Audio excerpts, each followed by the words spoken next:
Ordinary word অর্থাৎ সাধারণ যে ওয়ার্ডগুলি সেগুলির কথা বলা হয়েছে, এরপরে গ্রুপ ভার্ব, এরপরে ইডিয়ম এবং অ্যাপ্রোপ্রিয়েট প্রিপোজিশন। মোটামুটি মোটা দাগে 4টা ভাগে তুমি যদি প্রতিদিন পড়তে পারো, যেটাকে আমি গুড হ্যাবিট বলি, প্রতিদিন পড়া মানে গুড হ্যাবিট, বা সপ্তাহে 3 দিন এটাকে গুড হ্যাবিট বলে, তাহলে কোনো দিনই তোমার ইংরেজি নিয়ে সমস্যা হবে না। এটা শুধুমাত্র তোমার ভোকাবুলারি ডেভেলপমেন্টই যে ঘটবে তা না, একই সাথে তোমার একটা ভালো অভ্যাস গড়ে উঠবে। আর এক্ষেত্রে আজকে আমি যে টিপসটা তোমাদের দিতে চাচ্ছি এটা তো দেখাবই।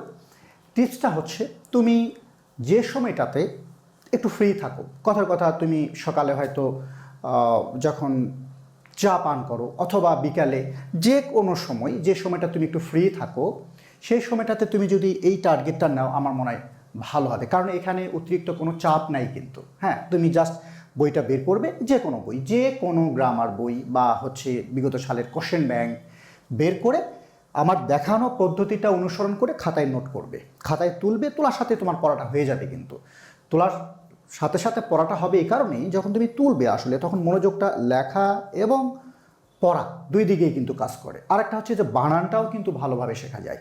তো আমি যেটা বলবো, যেমন এখন আমি যে ক্লাসটা নিচ্ছি, এই যে আমি এখন ভিডিওটা বানাচ্ছি আসলে আমার একটা স্টুডিও রুমে, আমি কোন সময়ে ক্লাসটা নিচ্ছি দেখো, ঠিক তুমি ধরতে পারবে। এখন আমি সকালে একটু লাল চা, এটা কিন্তু বেশ ভালো। অর্থাৎ আমি বলতে চাচ্ছি যে আমার চা খাওয়াটাও হলো, মানে চা পান করাটাও হচ্ছে, একই সাথে আমার ক্লাসটাও কিন্তু নেওয়া হচ্ছে। একই কাজটা তুমিও করতে পারো, যে অর্ডিনারি ওয়ার্ড অর্থাৎ 4 থেকে 5টা সিনোনিম হোক বা অ্যান্টোনিম হোক, তুমি সেটা নিবে। যেমন ক্রুয়েল, আমরা জানি মিনিংটা কিন্তু অ্যাকুরেট জানতে হবে। ক্রুয়েল নিষ্ঠুর, আবার ক্রুয়েলটি যদি হয়ে যায় সেটা কিন্তু হবে নিষ্ঠুরতা। সুতরাং তুমি যখন ওয়ার্ডগুলো লিখবে, যে বইগুলোতে বাংলাটা দেওয়া আছে মোটামুটি সেইটা ফলো করে কিন্তু তুমি লিখবে। তাহলে ক্রুয়েল মানে নিষ্ঠুর, এটা কিন্তু একটা কি অ্যাডজেক্টিভ জাতীয়, মানে পার্টস অফ স্পিচ যদি আমরা বলি তাহলে অ্যাডজেক্টিভ জাতীয়। তো পার্টস অফ স্পিচ যদি তোমার জানা না থাকে কোনো অসুবিধা নেই, সবগুলো মিনিংই কিন্তু একই রকমই হতে হবে। মানে অ্যাডজেক্টিভ হলে সব অ্যাডজেক্টিভ, নাউন হলে সব নাউন, তাহলে সহজ হয়ে যায়। তো ক্রুয়েল, বাকি ওয়ার্ডগুলো কিন্তু ক্রুয়েলের কাছাকাছি, অর্থাৎ সমার্থক শব্দ, অর্থাৎ হিউম্যান, ইনহিউম্যান, ম্যালিশাস, হেটফুল, শেলফিশ। খেয়াল করে দেখো ওয়ার্ডগুলো পরিচিত না? সেলফিশ পরিচিত, হেটফুল, হেট পরিচিত, ম্যালিশাস আমাদের আমরা ইন্টারনেটে প্রায় এই ওয়ার্ডের সাথে পরিচিত থাকি, ম্যাল বলা হয় না, হিউম্যান, ইনহিউম্যান, আর হচ্ছে ক্রুয়েল। তো সবগুলোর ওয়ার্ডের মিনিংই কিন্তু কাছাকাছি, অর্থাৎ সমার্থক। তো এইভাবে তুমি প্রতিদিন বা সপ্তাহে 3 দিন বা সপ্তাহে 2 দিন রুটিন করে, আসলে হ্যাবিট এটা খুব জরুরি। এবার আসো গ্রুপ ভার্ব।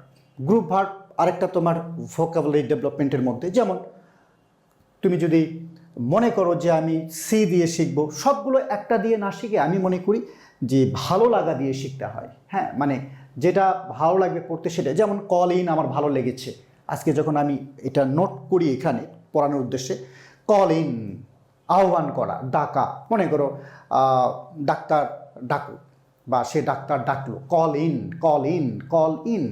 কলের সাথে ইন, বাট কলের সাথে যখন অন দিব তখন হচ্ছে দেখা করা বা সাক্ষাৎ করা, কল অন, কল অন। তাহলে বুঝতেই পারছো একেবারেই কিন্তু আলাদা।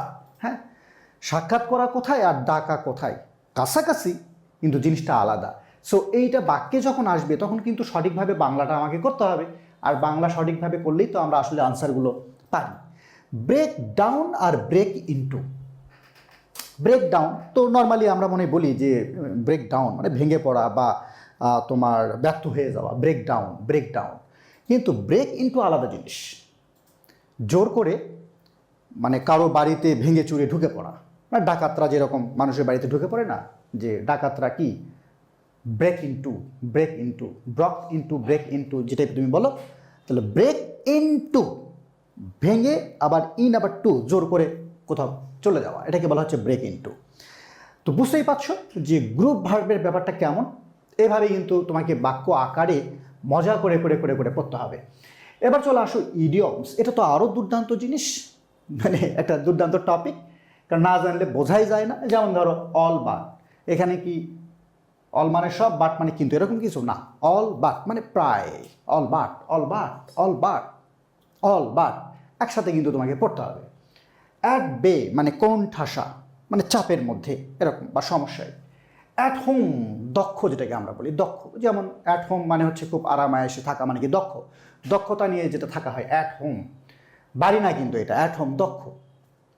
ব্রিং টু বুক মানে কাউকে শাস্তির আওতায় নিয়ে আসা, বিচারের আওতায় নিয়ে আসা, ব্রিং টু বুক, এটা কিন্তু বইটই না। ব্যাড ব্লাড কি খারাপ রক্ত, মানে খারাপ, খারাপ লাগা মানে হচ্ছে মানে মন্দ লাগা, খারাপ অনুভূতি, শত্রুতা, এই টাইপের কিন্তু, বা খারাপ রক্ত কিন্তু না। আর ব্লু ব্লাড তোমরা জানো, অভিজাত বা হচ্ছে যারা মানে বংশগতভাবে অনেক ধনী পরিবার, আভিজাত্যের ছোঁয়া আমরা বলি না, সেটা হচ্ছে ব্লু ব্লাড। তাহলে এইগুলোও কিন্তু ভোকাবুলারি ডেভেলপমেন্ট, তোমার ভালো লাগা দিয়ে তুমি পড়ে যাও, কোনো সমস্যা নেই। সিরিয়ালি পড়তে হবে এমনটি কিন্তু না, বারবার বলছি। অ্যাপ্রোপ্রিয়েট প্রিপোজিশন, এখানে দেখো অ্যাটেন্ড টু, অ্যাটেন্ড অন মনে করো। তো অ্যাটেন্ড টু নর্মালি আমরা বুঝি যে কোথাও যোগ দেওয়া, অ্যাটেন্ড টু, আর অ্যাটেন্ড অন মনে করো সেবা করা, কিন্তু একেবারেই কিন্তু আলাদা হয়ে গেল।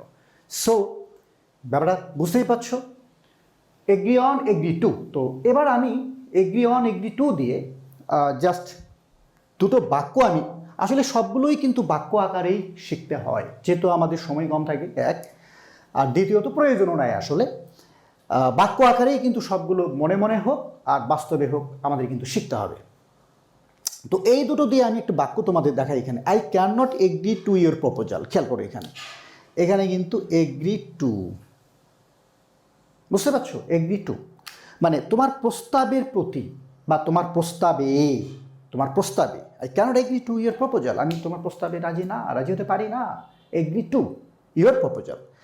আর এগ্রি যেটা অন ছিল, খেয়াল করো এই যে এগ্রি, এর সাথে কিন্তু এই যে অন, এখানে উইথ, এই উইথের সাথে ইউ এর সম্পর্ক আছে, মানে উইথ ইউ, যখন এগ্রির সাথে উইথ থাকে তখন এরপর একটা ব্যক্তি চলে আসে, ইউ বা রহিমা, জরিনা, সকিনা, কুতুব এরকম। আর অন হচ্ছে একটা বিষয়ে, অন দিস পয়েন্ট, যখন আমরা অন ইউজ করি এগ্রির সাথে, সামহাউ অনটা চলে আসে, তখন কিন্তু অনের পরে ওই বিষয়ের উপরে, মনে করো একটা বিষয়ে, একটা বিষয়ের উপরে, যেমন agree on this point, agree on this point, আর এগ্রি উইথ ইউ।